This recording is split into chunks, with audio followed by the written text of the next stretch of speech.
Hi, I'm Len Rydell, Executive Director of the Blue and Gray Education Society, and I'd like to welcome you to another lecture in the Mississippi and the Civil War series, which we conducted at the Old Capitol Museum in Jackson, Mississippi in November of 1996. As we had done with other symposiums, we had a combination of lectures and then field studies. Again, these were back in the days when you could rent a bus for half a day for $275 or $300, and it made sense to combine and bring faculty members in and so forth. Subsequently, as everybody's expenses went up, we evolved over a number of years to doing what we're doing now, which is generally just one lecture, maybe an intro lecture, and then focus mostly on the field studies. But this time we had the luxury of being able to bring in a whole stable of great historians who were willing to work for practically nothing because they were sharing with people who really had an enjoyment of the subject. And then we could also then go out and reinforce what we had done in the field. Well, one of the treasures that we discovered early in 1995 when I had done the Vicksburg campaign study was an Army National Guard Lieutenant Colonel, Parker Hills. Hills was a real fire plug, just as Strack a military man as you'd ever want to see. He was, and if you remember the old cartoons of the 60s when Steve Canyon was the prototypic American hero, just chiseled good looks and everything else. I won't accuse Parker of having chiseled good looks, but he was rock solid. He was hard he was a hard, good professional soldier who had served both on active duty in the Army as air defense artilleryman, in Korea as a battery commander, young battery commander who had left the Army, had gone into the National Guard in the various title instruments he had. He had morphed it into almost a full-time job working at the Guard in Jackson. And so consequently, he had become all things to the adjutant generals who were politically appointed officers in Mississippi and in other states. They're appointed by the governor. The close analogy I can do to that, and it's an interesting element if you haven't considered it, is you see the National Guard today and you see the National Guard Bureau and you see adjutant generals for states. Well, that's similar to what happened in the Confederacy in 1861 with the secession and so forth.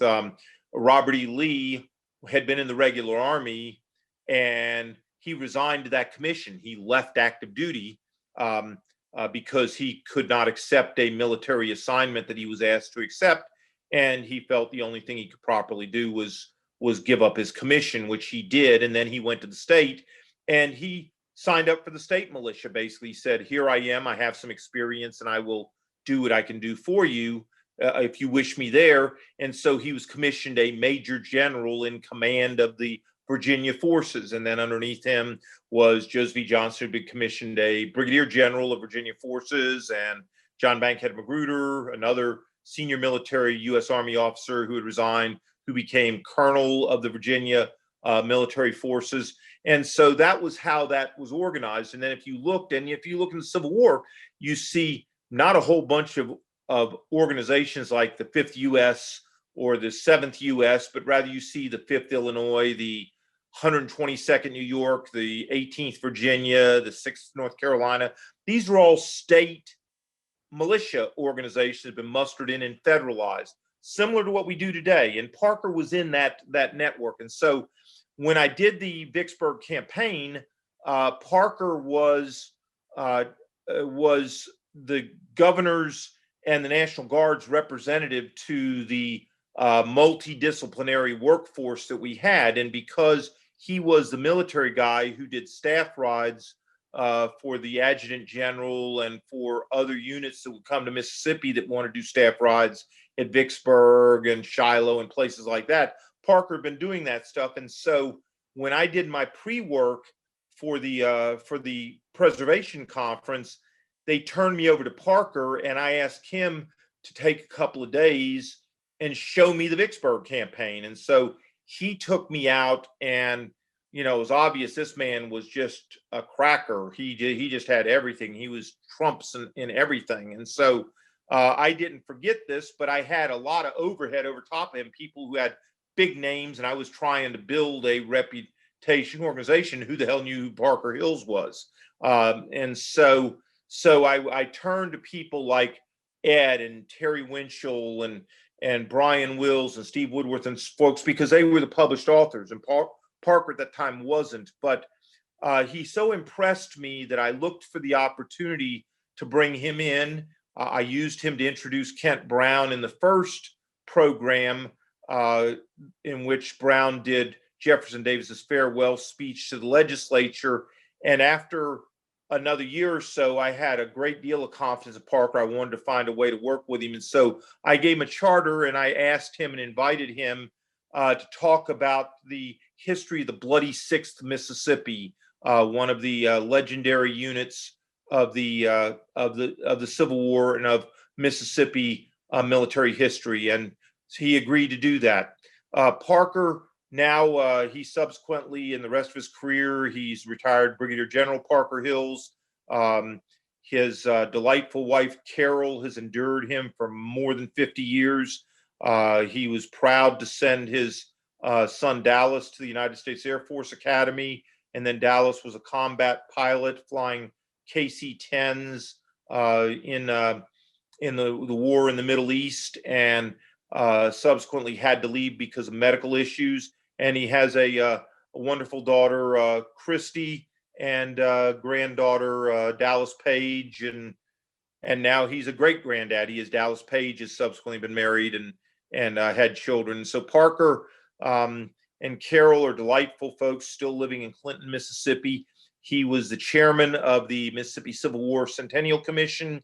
He was on the governor's Civil War Commission, and has served numerous functions, including as the founding member of some of the friends groups of the Vicksburg campaign. And he is the driving force behind the restoration and presentation of the Battle of Raymond in Raymond, Mississippi, and the various and sundry support elements of the Vicksburg campaign, including the first scenic byway in Mississippi, the Grand Gulf Raymond Scenic Byway, which those of you who are members just received his second monograph that he did for us that was on the Raymond Grand Gulf Scenic Byway. His first monograph is our most popular monograph. It's sold some 3,000 copies over 20 plus years, and it was Nathan Bedford Forrest and a Study in War Fighting, which was a modification of his Army War College paper. So lots to say about Parker Hills. He subsequent to this has worked with us. He ghost wrote and co-authored Receding Tide, which was done with Ed Bars for the National Geographic Society. He and the late Warren Graybo did a fabulous travel guide to the sites related to the Vicksburg campaign. And he also, under contract, did a spectacular study of monumentation at the Vicksburg National Military Park, which is more than just pictures. It actually tells you a lot of the meaning, and I think is basically the primer for anybody looking to explain Civil War monumentation, why it is up and why it should be preserved. It's an outstanding publication, which is currently out of print, but which we may bring back into print when the parks reopen and so forth. So very long introduction. Most of you, though, who know Blue and Gray and know what we have done for 25, 27 years, know who Parker Hills is and know Parker Hills. This is his first full talk with the Blue and Gray, and I hope you'll recognize him. Sit back, relax, and enjoy Parker Hills talking about the Bloody Sixth Mississippi.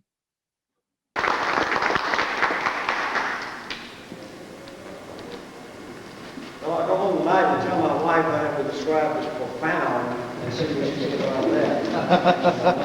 I've never had that adjective placed in front of my name before.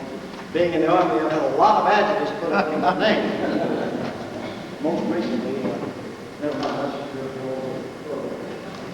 When Lynn called me, he asked me to talk Valley, Mississippi Regiment, or Mississippians. And as he described the program to me, I immediately thought about the 6th Mississippi. My good friend Brady Howell wrote a wonderful book on the 6th Mississippi, out of print, so don't go to the bookstore trying to find it, unless you find it in an old bookstore like Choctaw Books in Jackson. Going to Meet the Yankees is the title of the book by Brady Howell, and it's the history of the 6th Mississippi. And he's got some wonderful things in there that allow you to understand that this is a regiment of living, breathing human beings and not just a numerical designation that moved out to the battlefield. And more importantly, the 6th Mississippi was recruited in this general area, and they fought in this general area, and we'll discuss their trials and tribulations this morning. As we go on the battlefields, particularly at Shiloh, and you walk the ground where the 6th Mississippi walked, your heart hurts for what happened to these troops. And then as you dig into their history after the Battle of Shiloh, and continue on through the Vicksburg campaign and here in Jackson, and then go on back down through Meridian and off into the Carolinas, Franklin, you see what a tough road they had, and it's astounding that any of them ever came home. Very few did. The 6th Mississippi was recruited, as I said, in this area. Let's take a look. If you got your hand out, you can see the 10 regiments, 10 companies that compose the regiment. They were recruited basically in Brandon and the outlying counties of Rankin County. If you look at Rankin County, you have the Rankin Grays, great name, Rankin Ruffin Reddies, the New Guard. The New Guard was from North Rankin County. They had two companies in Rankin County, really unusual in those days. Pie County, from Rockport, Mississippi, these guys carried Bowie knives, so they called themselves the Rockport Steel Blades. The Crystal Springs Guard, Scott County, the Lake Rebels, the East Mississippi Braves, Simpson County, the Simpson Fencibles, Smith County, the Lowry Rifles. And if you'll go downstairs during the break in the museum, you will see the flag of the Lowry Rifles hanging up there, still in very good condition.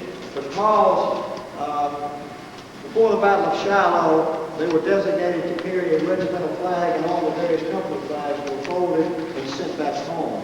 So the Lowry Rifles flag is downstairs in very good condition for you to see today. Lee County, the Quitman Southerns, depending on whether or not you're in the north or south part of the county. You can see where these troops came from right here. Of course, we're located right here in Jackson, and Rankin County is really the heart of the 6th Mississippi. They met quite often in the old courthouse in Rankin County, long since burned, in the town square area of Brandon, Mississippi.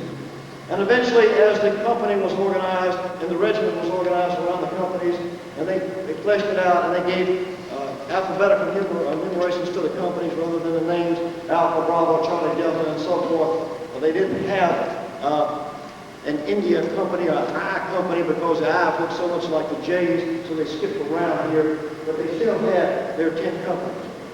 As they began to be trained in 61, they deployed on up to Grenada. They spent a good bit of time in Grenada, and then eventually they moved to Bowling Green, Kentucky, where they suffered a very, very severe winter.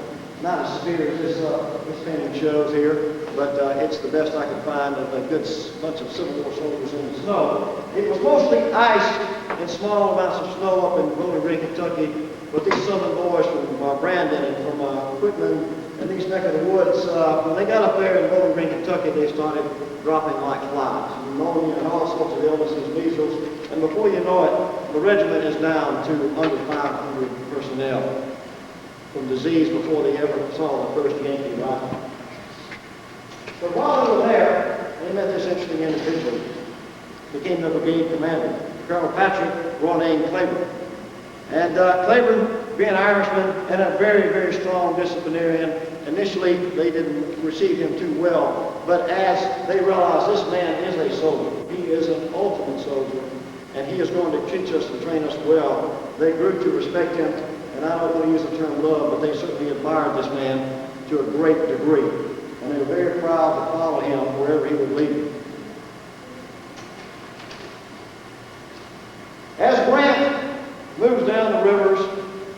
Cumberland, Tennessee rivers and the Henry and Donaldson Fall. And Albert Sidney Johnston is forced to evacuate Nashville and move south. And they start combining their forces, the Confederates start combining their forces down in Corinth, Mississippi. And Grant's army ends up at Pittsburgh Landing. The Battle of Shiloh is imminent. We won't go into detail on the battle, but you all know that Johnston attempted to move up and intercept and hit Grant's troops at Pittsburgh Landing before he could be reinforced by Buell's men coming out of Nashville.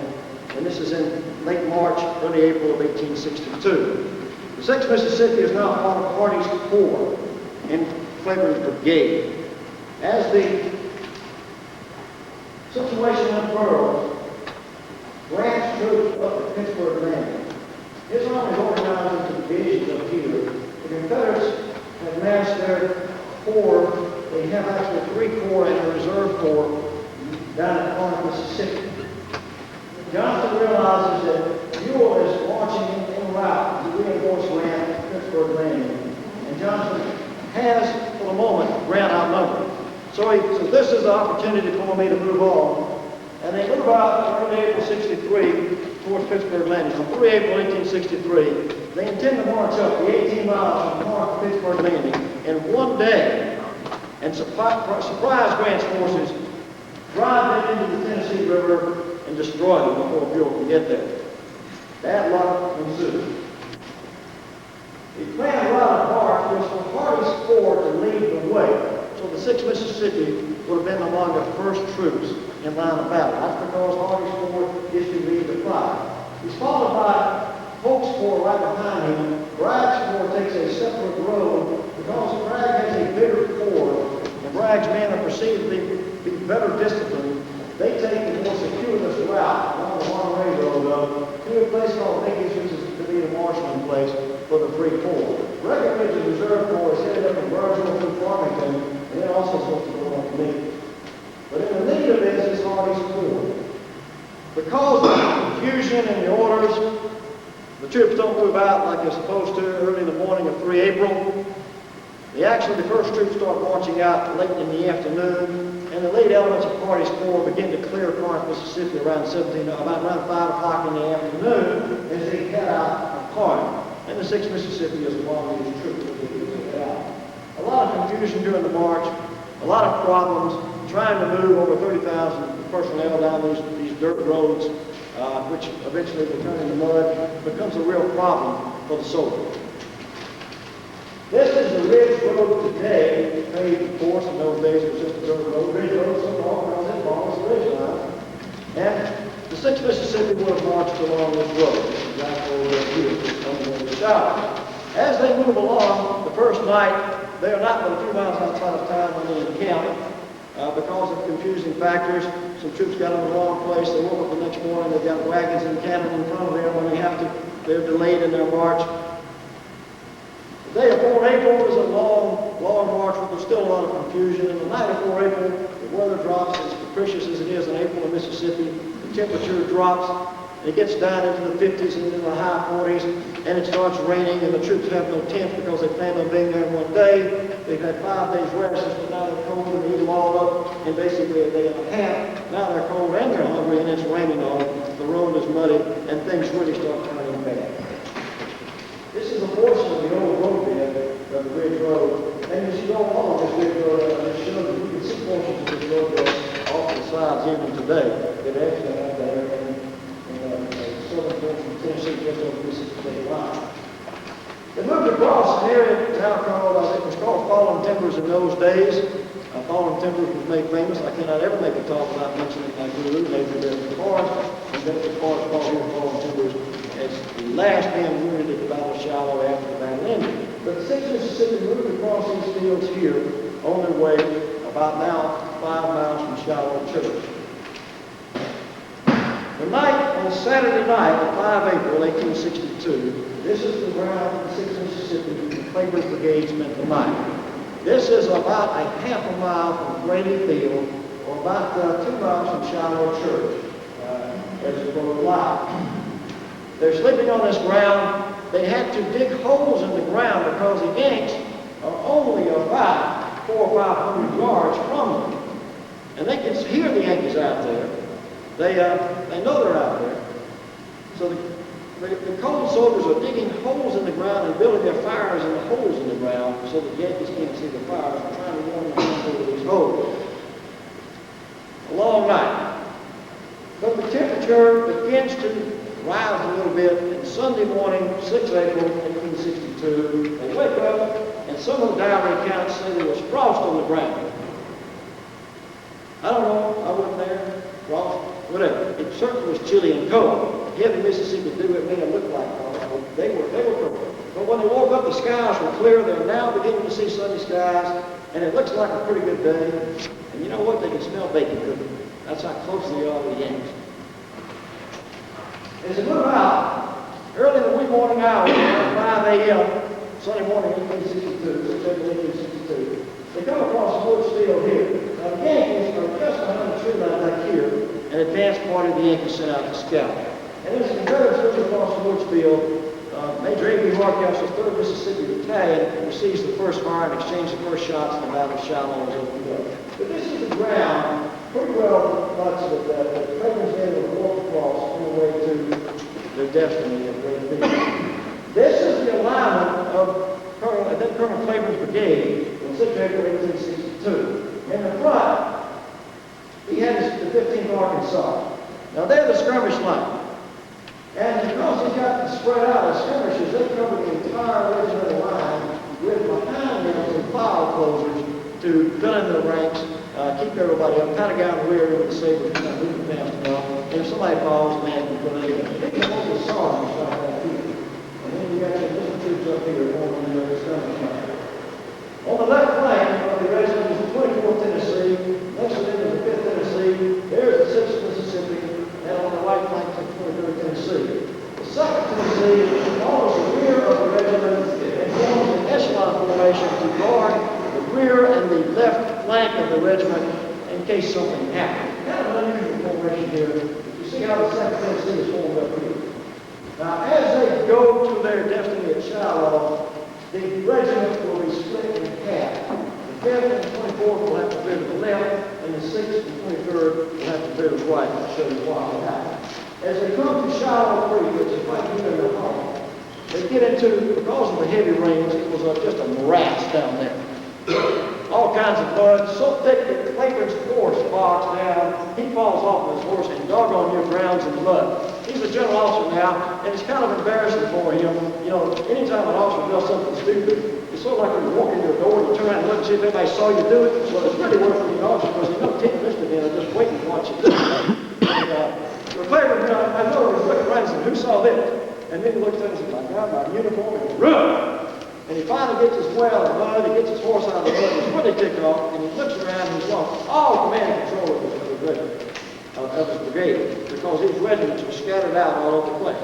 And as the 6th Mississippi comes across this branch of Shiloh Creek, the 6th and 23rd, 6th Mississippi and 23rd Tennessee are forced to veer to the right to take advantage of a little bit of dry ground, and the other 2 regiments of the brigade go off to the left. So you've got 2 regiments on the right, 2 on the left, the skirmishers in the front, 2nd Tennessee in the rear, and they are all split up.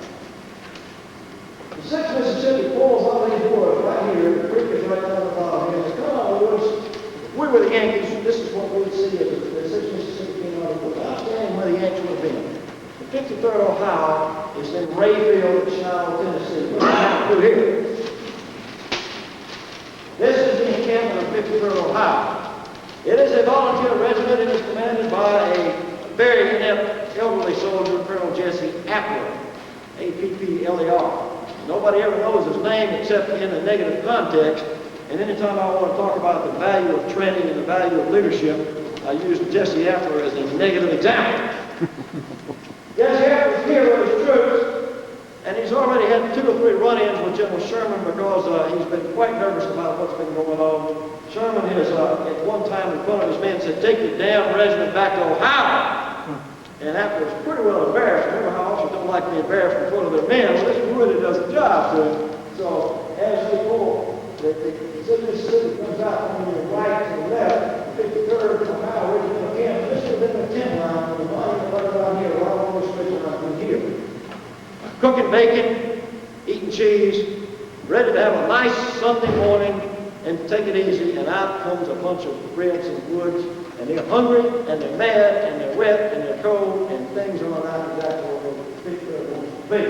The 53rd pulls back on their tent line to the next ridge off the side of the screen and hides behind some bales of hay. Now, bad luck is with the 6th Mississippi on this day. They're coming out of the woods to the distant exterior of the Ray Field, and right up here on this ridge line, about 400 yards off to their left flank, is Captain Allen C. Waterhouse.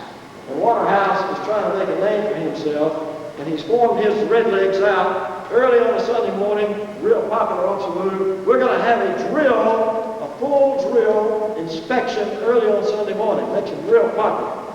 So as the 4 guns are laid out here, and the 6 tubes are laid out here, Waterhouse sees the commotion, and he takes 2 of the guns and moves them up in a forward section right up on the side of the ring house under the heater.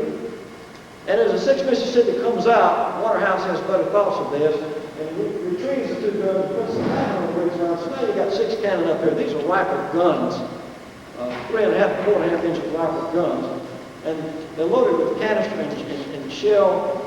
And the 6th Mississippi doesn't see them up there, and they're on their left flank. As the 6th comes out, they're led by Colonel Thornton and Major Lowry. And as they come out of the woods, they see these tent lines, and they smell this bacon, and it looks great. And they move on up into the tents. And just after his 53rd Ohio was falling back on the next ridge line, and they level their Austrian muskets out. And as the 6th walks out of the tree line, Apple's men give them a volley. And you can just hear today as you stand there, you can hear those bullets popping that tent. Pop, pop. And you can hear the men going down. And then all of a sudden off on the left flank, the cannon open up. And now you're hearing, it sounds like a quail flying through the air. The canister whizzing its way off on the left flank. And people are dropping like flies. The color sergeant goes down. The men turn around and they're looking to see where it's all coming from. Before they know it, a second volley is fired. And Waterhouse reloads, and 6 more tubes blast canister into it. And the next man that picks up the colors goes down. And the 6th falls back down the ridgeline into the trees, and they regroup and rally. Thornton is down, the colonel is down, Major Lowry's been hit in the chest and the arm, he's down. All of their field grade officers are gone. They've now got company grade officers and a few sergeants to lead them, and they head back up again.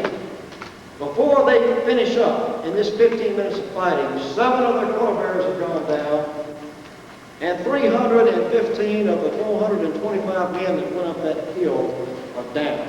70.5% of the regiment is gone in 15 minutes. This is their first battle. There are only about 90 effectives left. Notice the flag over here, the Holy flag, with the white circle, the white disc on the blue field. 6 was very proud to carry that flag. They were decimated, and they deserved much better than to see it shot.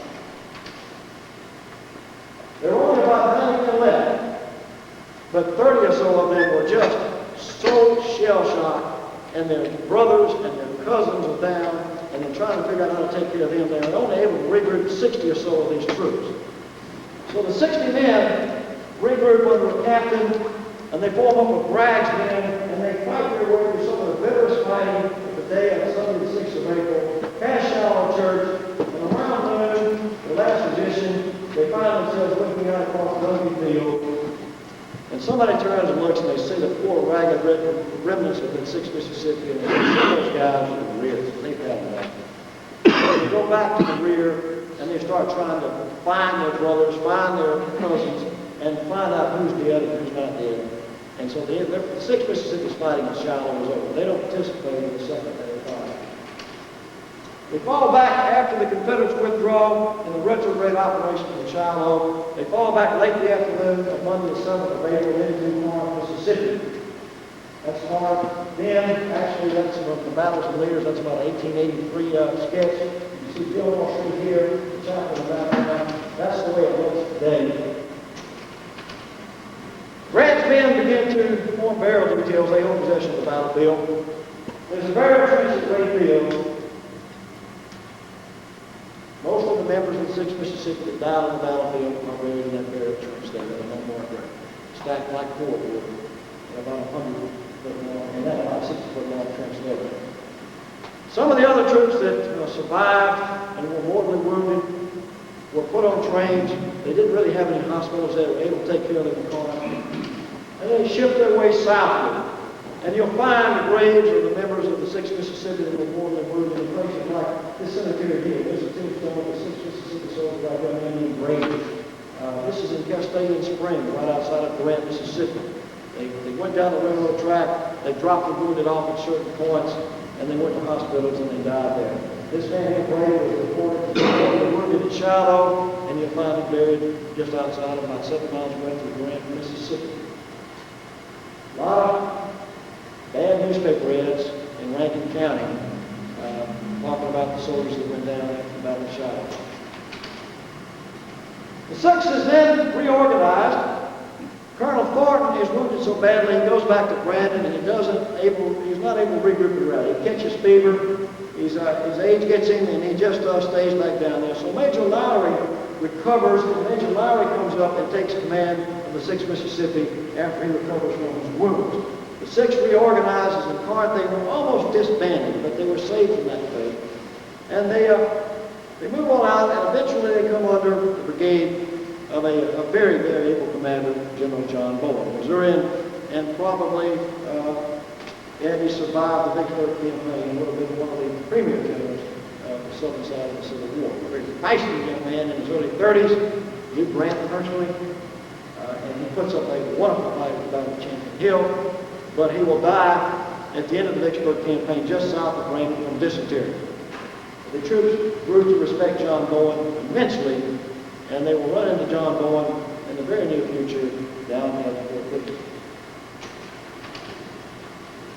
While they're at Corinth, the troops are forced to withdraw what's left of them from Corinth. And late in October, in early October 62, the Confederates try to retake the city. The 6th Mississippi is under Bowen's brigade. And on the fighting on 3 and 4 October of 62, the 6th really doesn't get into it. They're very fortunate. They are positioned, as the Confederates position themselves, around the northwestern edge here for the attacks on Mississippi.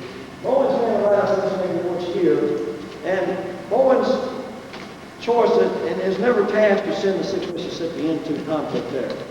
But as y'all know, the Battle of Corinth was an extremely bloody battle, and the guys here attacking the battle of Robert, you've seen it from the Union side. This would have been Colonel Robinson and his troops attacking the 2nd Texas. Were just slaughtered there going into Corinth, Mississippi, and the 6th was spared that fate, so they dodged the bullet in Corinth, Mississippi. Colonel Lowry is now commanding the 6th Mississippi. He's in his early 30s. He's a lawyer from Brandon, Mississippi in Rankin County, and he's a very well-respected man. After the war, he will become the governor of the state of Mississippi from 1882 to 1890, and a very successful lawyer in Jackson and in Brandon, Mississippi. A very able man. He will become a general officer before the war is over with. Vicksburg campaign. And this is one of the reasons I chose the 6th to talk about today, because of the applicability of these soldiers who will walk the ground where these soldiers fought today. Fort Gibson.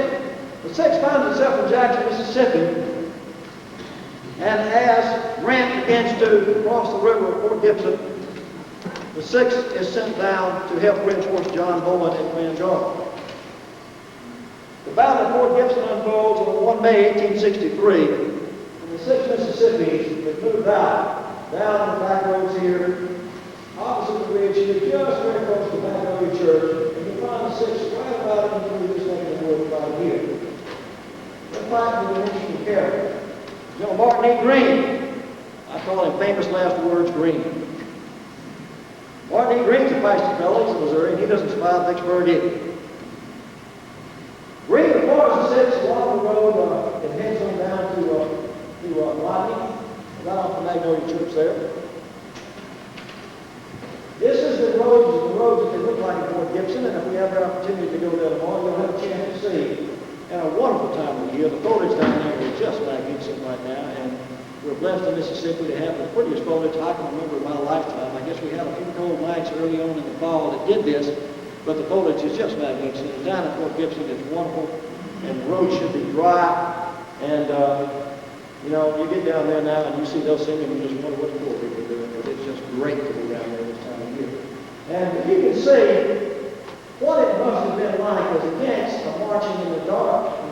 It's broad daylight. This is dark now. It's almost like a triple camping jungle. But at night, it must have really been something to come down those roads in unfamiliar terrain, not knowing what's up on top of those ridges, and you're walking in, and the Yankees are approaching down the road, heading towards the 6th Mississippi.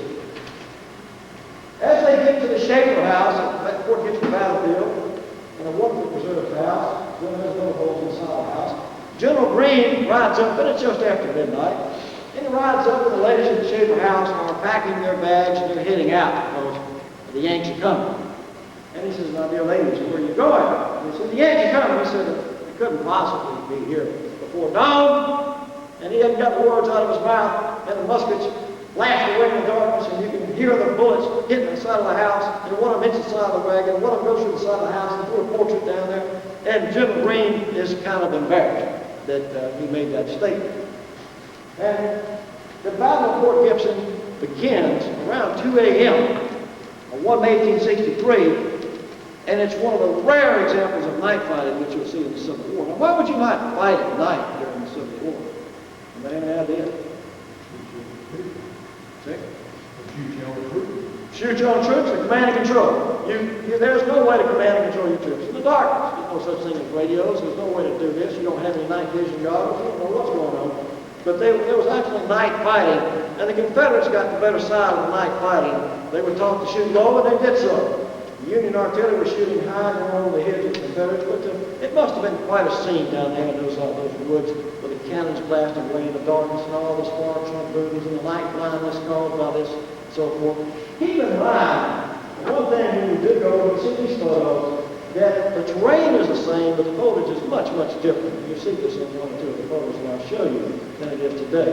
A lot of that land was under cultivation at the time, cornfields, and particularly along the ridge tops and ridge lines, and you can see much, much greater distances then than you can now. We have a tendency to think that things were much more overgrown in the old days than they are now. It's just the opposite. What's the first thing you did when you built the house? You cut down all the trees around there. And then every winter, what did you do? You cut down some more trees for your firewood, right? I saw this in Korea. You couldn't find a decent tree in Korea because they were starting wood. The Koreans cut the trees down and burned for firewood. And then, of course, you were cultivating fields. So it was much, much more open ground then than now.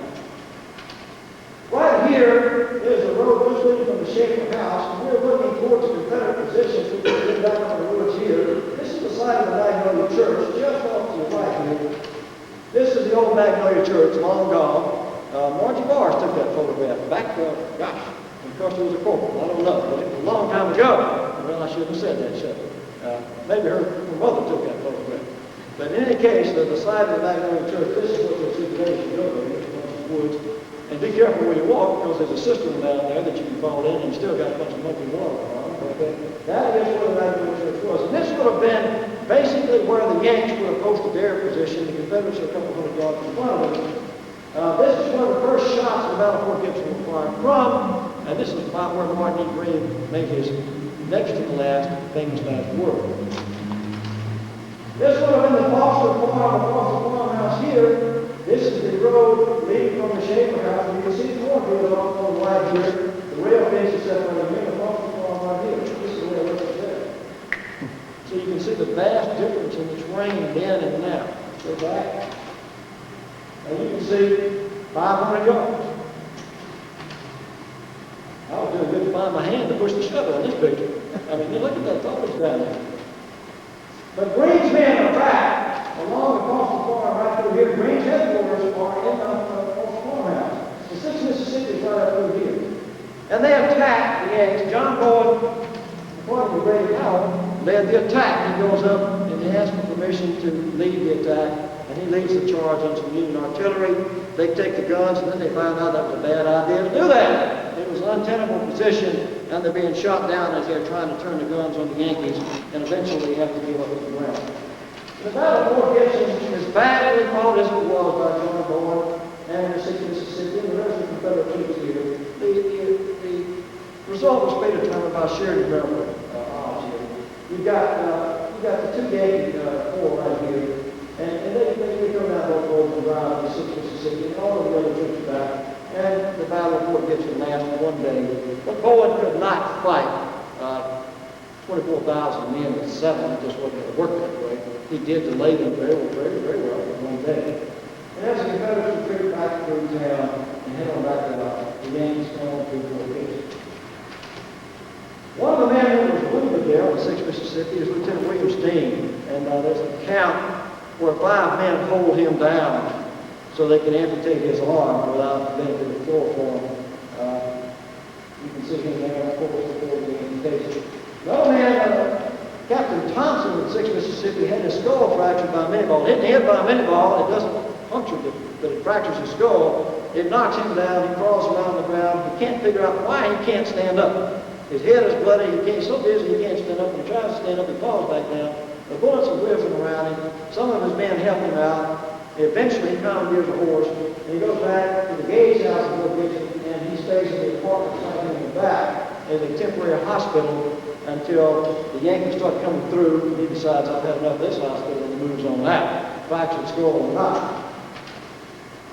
The ones who ended up leaving, if you go to Leonard Reed Cemetery at Fort Gibson, soldiers row here, you will find 11 members of the 6th Mississippi buried here in Leonard Reed Cemetery, buried by the folks in Fort Gibson, Mississippi. Now, as the 6th and the rest of the Confederates fall back from Fort Gibson, they perceive that Grant is going to go directly to Vicksburg. And they fall back across Atkinson's Ferry, and they go over to Baldwin's Ferry, and they form these positions, waiting for the Yankees to cross the big black river on the way to Vicksburg. And Grant throws them and heads on up. It does a really wise thing. He gets the live rear on his right flank and the big black on his left flank, and he uses this nice natural corridor and heads on up this way. He's got both flanks protected from attacks, and it's a very smart maneuver. And he decides, what I'm going to do before I go to Vicksburg is I'm going to go over and sever the line of communications here. Any reinforcements or anything to do in Vicksburg, I'm going to sever by severing the southern railroad of Mississippi here and head down in this direction. Champion Hill. The 6th falls back, and as without going into great detail on the Vicksburg campaign, Pemberton decides, like a turtle sticking his head out of the shell, I think I will finally get ready to move on out and see what the Yankees are doing. And he heads out to Edwards, Mississippi. Grant by now has won the Battle of Raymond. He's won Fort Gibson, of course. He goes to Raymond on 12 May 63. He goes to Jackson on 14 May 63. He turns and he heads toward Champion Hill now when he learns that Johnston's army around Canton, Mississippi is trying to marry up with Pemberton's army. And he decides, I've got to beat them piecemeal. Let's get between them and do just that. And Grant heads westward to Champion Hill. And the 6th Mississippi finds itself at Champion Hill with Pemberton's army. They are under the command in this brigade of General Lloyd Tillman. Tillman is an interesting character. He's a West Point officer, but he resigns within his first year of military service. Tillman will not survive the Battle of Champion Hill. He will be killed in his final acts. Battle of Champion Hill, as the 6th Mississippi will find, right down through here, around the Ellison House initially.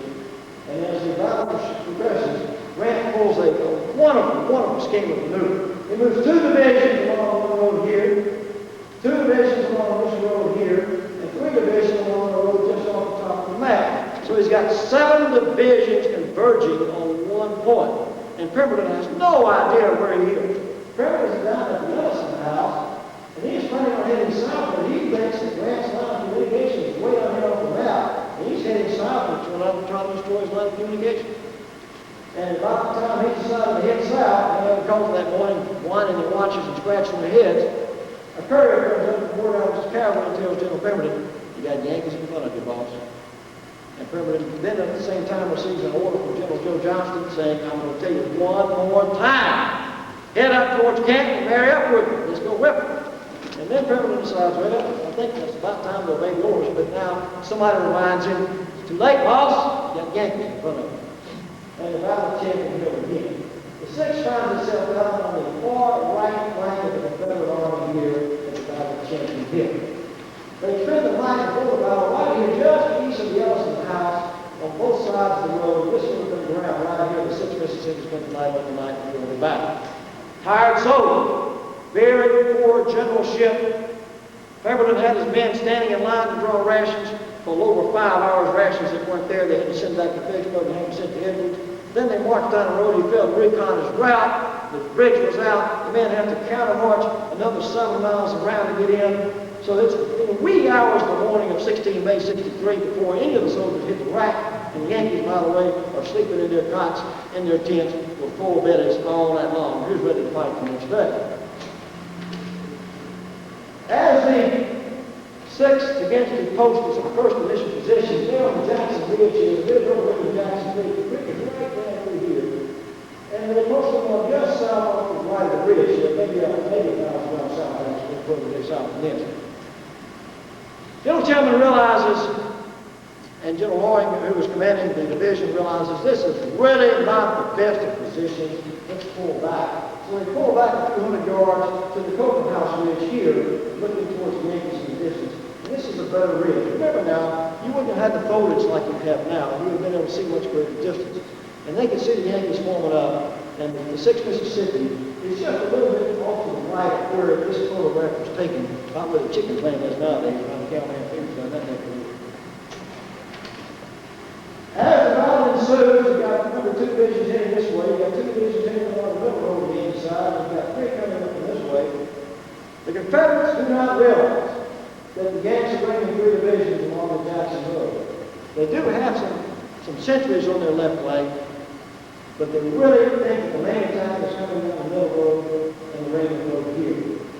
And so you've got Loring's division down here, you've got Owen right up here, you've got Pemberton with his new headquarters right up here, you've got Stevenson's division right up here, this headquarters here, expecting the attack to come this way. And then Grant slips a Mickey on him. He brings in 3 divisions along the Jackson Road and really upsets them. And everybody has to do a double-time shift left, trying to cover their left flank as the battle ensues. And it's too little, too late. As the 6th starts trying to do this double-time from this south edge here, moving on up here, trying to cover that area here because the Yankees come from this direction they weren't expected, they start marching up here and they find themselves just to the east and to the south of the Isaiah Roberts house. And this was Pemberton's headquarters. And then very quickly they're given orders to counter-march again and head back south because the Yankees are really pressing the issue back where they left from. And so you can hear the average soldier thinking, man, these guys don't know what they're doing. They're marching, they're counter-marching, they're marching, they're counter-marching. Nobody knows what's going on. And I can just hear those guys wondering what's going on. And this is a peculiar thing that happens. About half of the members of the 6th are taken out of the regiment under the command of Major Stevens and told to go out in front and cover the movements so the Yanks can't see that the entire line is shifting. Go out there and raise enough cane to kind of lay a smoke screen for us. So the 6th divides up into 2 portions now. And Lowry stays in the regimental main, and then Stevens takes this detachment of about half of the troops, probably around 150 troops, out in front, and they're skirmishing out front, laying covering fire so the other guys can maneuver.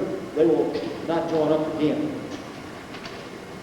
As the Battle of Champion Hill progresses, off on the Confederate left flank, up around the Champion Hill area, the crossroads area, right here, the line crossroads area, the hill being right up through here, it begins to crumble. And the Confederates retake it briefly under a heroic counterattack by John Bowen, but again, the numbers are just not there. Pemberton had left 2 of his divisions back in Vicksburg and ran out numbers in his outboxing, and Pemberton has to retreat and withdraw from Champion Hill. As they're withdrawing, General Lloyd Tillman is trying to cover his troops that fallen back into Cotton House Ridge. And Tillman is standing by an artillery piece here, and just about 200 yards in front of him are the guns of the Chicago Mercantile Battery in front of Copeland House. And they fire around, and a piece of shrapnel goes through Lloyd Tillman's chest and kills a horse behind him, and Tillman is dead on the spot. They take his body There's a magnificent statue, probably one of those beautiful. They're part of the moment of General Lloyd Tillman's death there. This is General Tillman, and they tell what he's saying as that piece of shrapnel is going forever, what he's saying. It must have been devastating for the troops around to see that because they got hurt. General Loring will now take command of the regimental proper of the 6th Mississippi, because what happens is the 6th regimental proper is separated with Loring's division. The Yankees cut off the route of retreat, and one of the divisions, Loring's division, has to retreat down through the Baker Creek bottoms. They cannot get across Baker Creek because the Yankees control the crossing, and they head south. But Major Stevens, with the detachment of the 6th, they fall in with the rest of the Confederate armies as they retreat. So half of the 6th retreats back towards Vicksburg and Pemberton, and the other half heads south with Loring's division and separating the rest of the Vicksburg campaign. Now, you see the 6th fighting in two different positions during the battle of the siege of Vicksburg. The Big Black River. Stevens' detachment falls back with Pemberton, and as they retreat back from Edmonds towards Vicksburg, you like that animation like that, that's my audio visual to show you the action in the right flank. As they retreat back, the regimental portion of the 6th Mississippi becomes a portion of Owen's covering force that is given the mission of protecting the Big Black River. Now, for those of you familiar with the ground, this is the high ground over here. And it's wonderful terrain to defend. Get up on the high ground there, you've got a major obstacle in front of you. Why did they choose to put their emplacements in front of the river with an obstacle to the rear and the low swampy ground going on the high ground there and going up?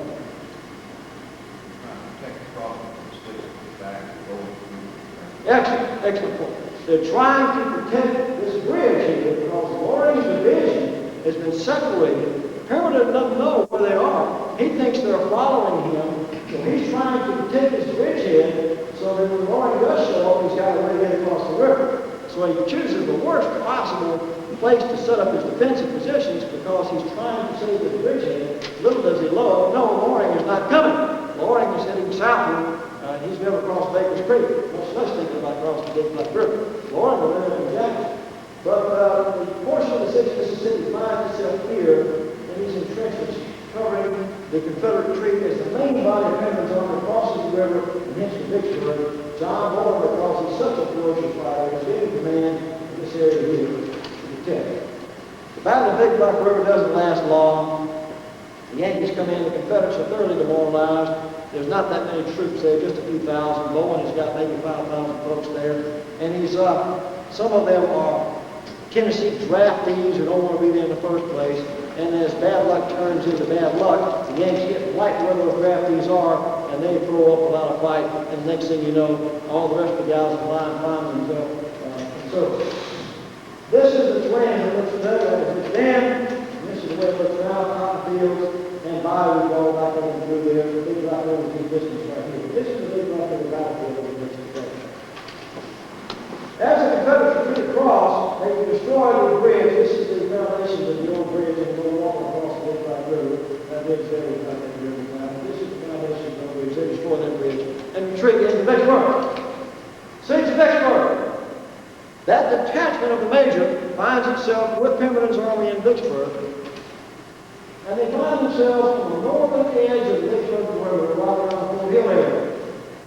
You can see the Confederate lines in about a 12-mile mark circling the city here. And this is the location of the city right out here. They were placed in a position overlooking the mainstream by. You can see the Union naval line just standing right there, digging here to the right point.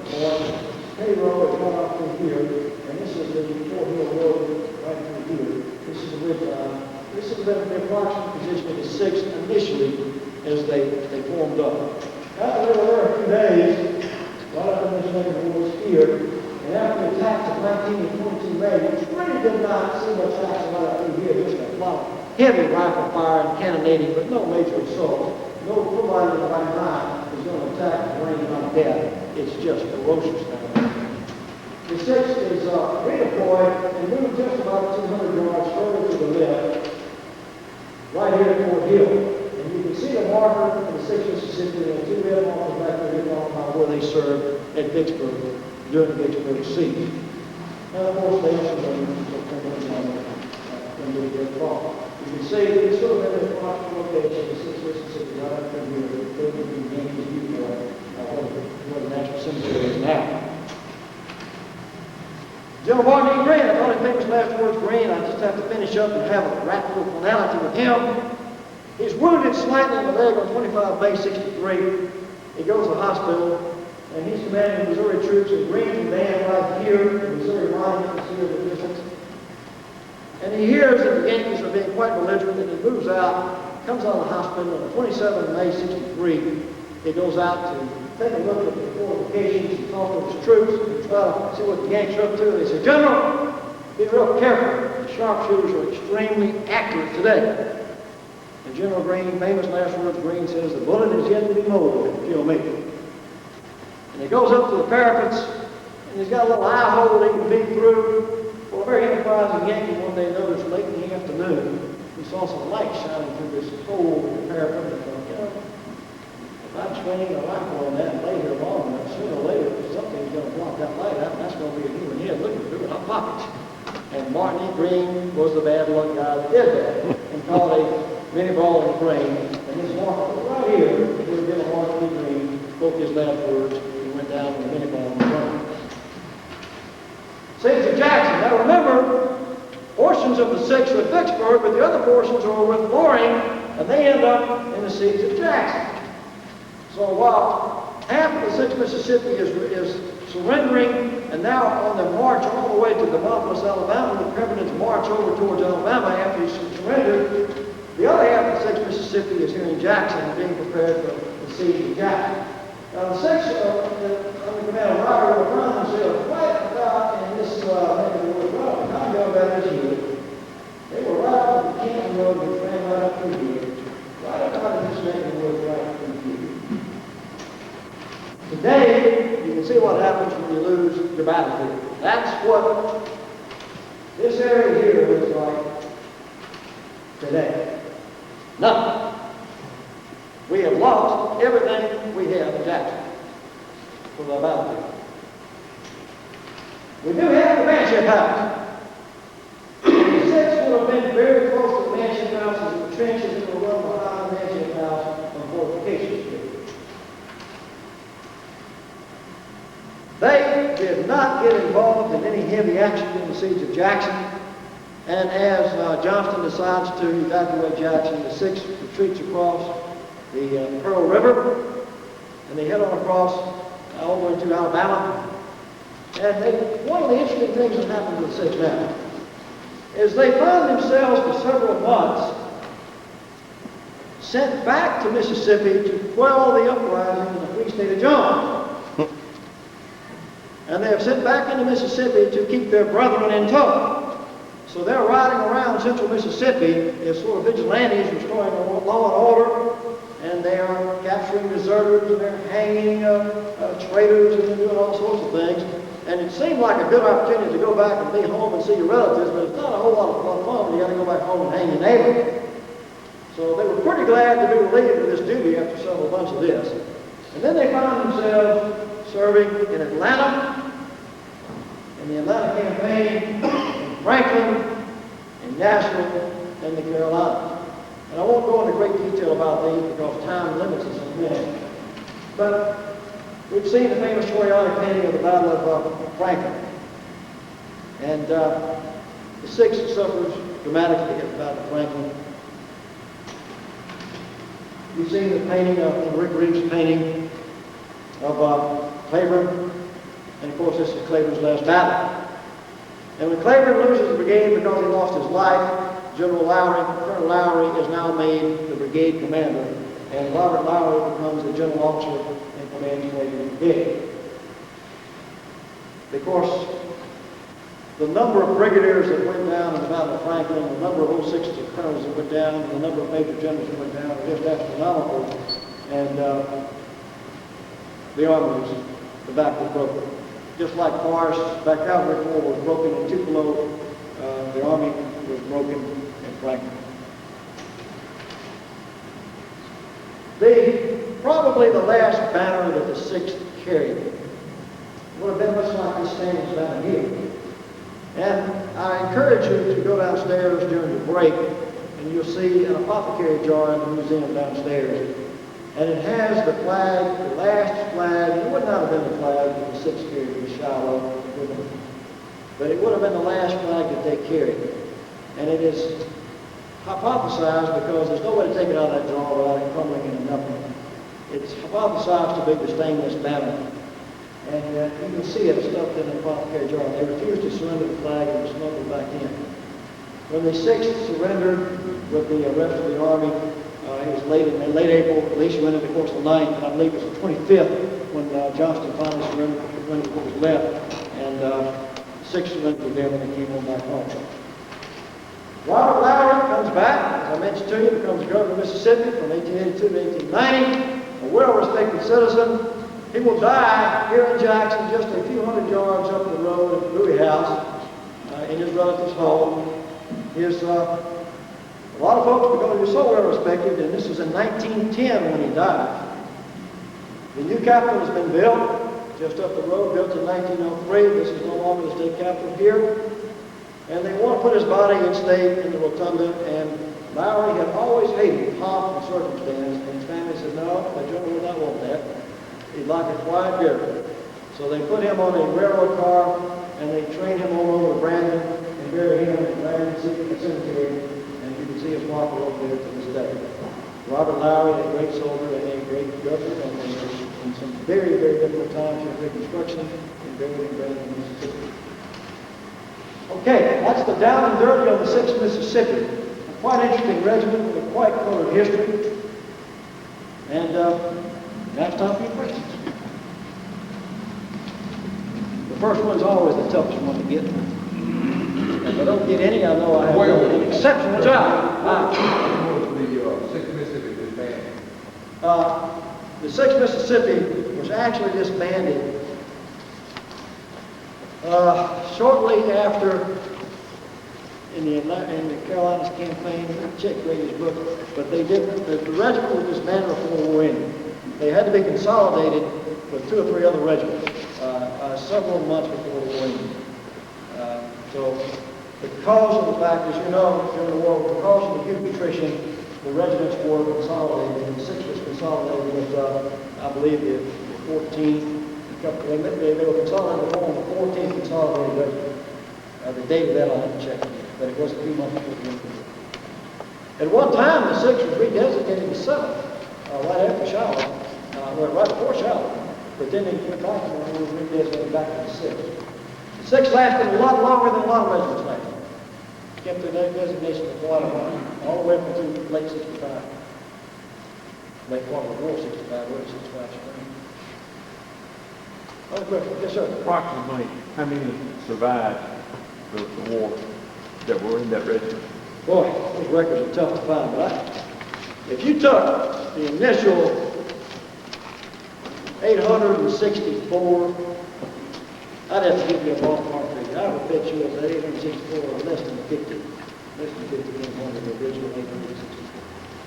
The fact that Lowry made it is astounding. It's astounding. Because by the time the war ended, there's absolutely no way to recognize the 6th from basis.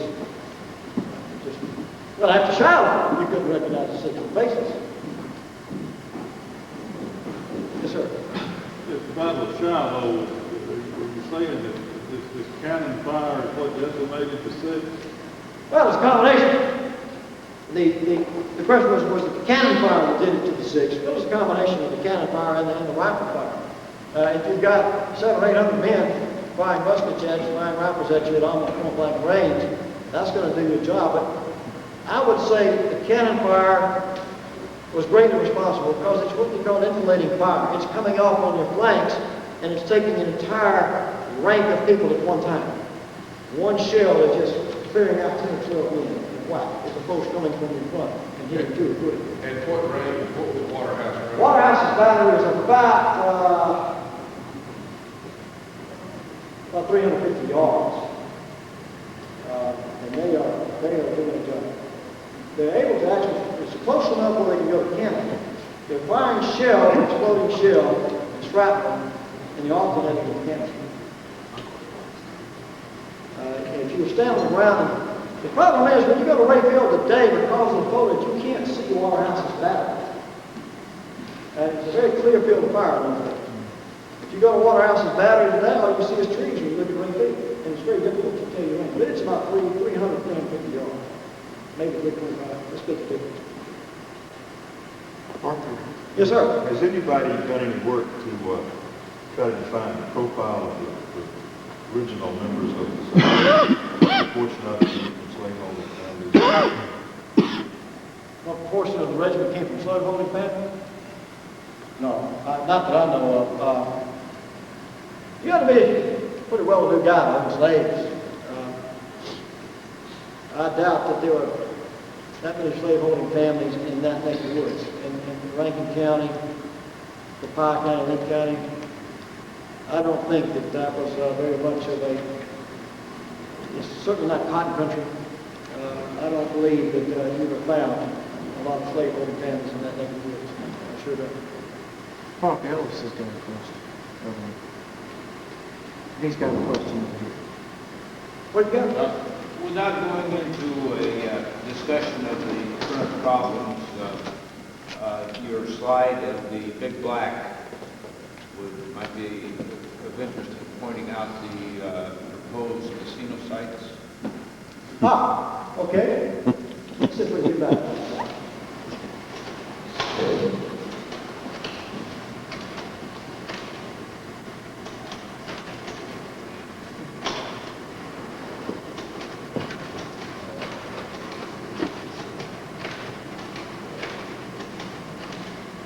Okay, proposed casino sites, and I'm not selling, I'm just reporting. Initially, of course, this is about a foot proper here, and the river is exactly where it was in 63. You're not going to see any change before. Initially, they were talking about building the casino right in this neck of the woods here. But it is now determined that they want to build it off the stream here, further down this right here. About a mile and a half, 2 miles down from the battlefield north of the river, right into here. And it's between some good ground and some swampland. It does a couple of things. It allows them to take advantage of the flowers exit off the interstate, which costs millions of dollars to build as an exit off of an interstate. It puts them on some good ground and gets them away from the battlefield. And that was a proposition there that to make that more palatable to the Civil War community, to get it away from the battlefield. And of course, what it also the proposition was is that the casino development would buy the battlefield proper and donate it to the Civil War community. And also possibly assist in the restoration of the Coker House, which was also part of the ante in the property. That was the proposition. Yes, sir. Even that new disposition of the casino, how much of an impediment to the integrity of the battlefield will that even present? I'm just saying we're going through here. How much of an impediment would it To the integrity of the battlefield? The casino proper, the development proper would not, I see no impediment to the Could you battlefield. see the casino or hear the race car? You're going to hear race cars. You're going to hear race cars. You can hear the interstate. So certainly you'll be able to hear noises. Would you be able to see the casino? Probably not. No, I don't think so. No. The foliage and so forth and the distances, no, you wouldn't be able to see the casino. You can see some lights at night. Say again? You could see some lights at night, You probably. see some lights at night. You see some lights at night. All right, are you saying, is this acceptable to the Civil War community, this new proposal? It should be. And yes, I guess I think it's basically acceptable to the Civil War. I can't speak personally for the Civil War community, but from what I've read, is that the basic opposition to this is if they abide by what they want to do, they say they're going to do, and they don't encroach on the battlefield, and they come up with the promises they make, then it's acceptable. It is the only offer that I've ever seen to build that battlefield. Could be a deal. Could be a deal. I used an analogy, I better not use that analogy today, but it's a deal. It's a deal. It's an opportunity. I don't see anybody else talking about that battlefield, and I see this battlefield being involved. And so, somehow, some way, right now there's some lots right through here attempting to. Nobody's stupid enough to buy it, I'm not going to talk about it. But that battlefield is going to be bought and sold somewhere or another in the near future, one way or another. And it's an opportunity to get that battlefield. I'm not a gambler, I'm not pushing gambling here, but by the same token, Parker, was some area of the battlefield destroyed by some gravel digging or something like that was Champion Hill. Champion Hill. Champion Hill, the actual hill itself was undergoing 30 feet gravel. Most of it, 2/3 of it. Yes, sir. Did you say that six is pretty typical of the residents from Mississippi in the way they perform and maybe not on the percentage of people they lost, but generally? Yes, sir. I would say a six was a very typical resident. They were formed up, just like the Guardians did, neighboring communities, neighboring homes, people know each other. People down there in Richmond, Mississippi, and Hamilton, and Block.